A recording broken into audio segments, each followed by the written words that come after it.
بسم اللہ الرحمن الرحیم۔ آپ علیہ السلام کی ولادت سے 50 یا 55 دن پہلے اصحاب فیل کا واقعات پیش آیا۔ بہت مشہور واقعہ ہے۔ نجاشی شاہ حبشہ کی طرف سے یمن کا ایک حاکم مقرر تھا جس کا نام ابرہہ تھا۔ اس نے یہ دیکھا کہ پوری دنیا میں رہنے والا مسلمان ہر سال مکہ مکرمہ میں جاتا ہے، خانہ کعبے کا طواف کرتا ہے اور وہاں اپنے دین کے مطابق عبادت کرتا ہے۔ کیوں نہ میں اپنے ملک کے اندر، شام کے اندر ایک گرجا گھر بنوا دوں جو مکہ مکرمہ سے کہیں زیادہ خوبصورت ہوگا، جو مکہ مکرمہ سے کہیں زیادہ دیکھنے میں خوشنما معلوم ہوگا، جس میں ہر طرح کے اسباب و وسائل موجود ہوں گے، اور یہاں کے مسلمان مکہ مکرمہ جانے کے بجائے ہمارے یہاں گرجا گھر میں آئے اور یہاں اللہ کی عبادت کریں۔ اس کا مقصد یہ تھا، اس نے بہت خوبصورت کر کے خانہ کعبے کی جگہ شام میں گرجا گھر بنوایا۔ اب یہ بات پھیلتے بہت دور تک پہنچی تو ایک روایت کے مطابق ایک قبیلے کا آدمی رات کو اس گرجا گھر میں گیا اور اس نے نفرت کی بنیاد پر اس میں پاخانہ وغیرہ کر دیا کہ تم ہمارا مقدس جو گھر ہے بیت اللہ، اس کے مقابلے میں گرجا گھر بناتے ہو اور مسلمانوں کو وہاں سے توڑنا چاہتے ہو۔ اور ایک روایت کے مطابق اس گرجا گھر کے آس پاس چند نوجوانوں نے آگ جلا رکھی تھی اور ہوا چلی، وہ آگ اڑتے اڑتے اس گرجا گھر میں پہنچ گئی اچانک سے۔ بہرحال وہ گرجا گھر جل کر نیست نابود ہو گیا، خاک ہو گیا۔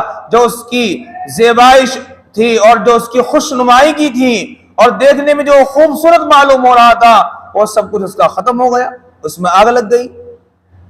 اب اس کو بڑا غصہ آیا بادشاہ کو، ابرہہ کو۔ اس نے قسم اٹھائی اور اس نے یہ کہا کہ میں اس وقت تک سانس نہیں لوں گا چین کی جب تک میں خانہ کعبے کی اینٹ سے اینٹ نہیں بجا دوں گا، جب تک میں خانہ کعبے کو نہیں ڈھا دوں گا۔ اور اس نے یہ قسم اٹھانے کے بعد حملے کی تیاری شروع کی۔ بہرحال اس کے پاس بڑا لشکر تھا، بڑی طاقت تھی، اسباب و وسائل کی دنیا اس کے پاس موجود تھی، طاقتور فوج اس کے پاس موجود تھی، وقت کے ہتھیار اس کے پاس موجود تھے، اور وہ ساری تیاریوں کے ساتھ خانہ کعبے کی طرف بڑھتا ہے اس ارادے سے کہ خانہ کعبے کی اینٹ سے اینٹ یعنی نعوذ باللہ خانہ کعبے کو ڈھا دوں گا۔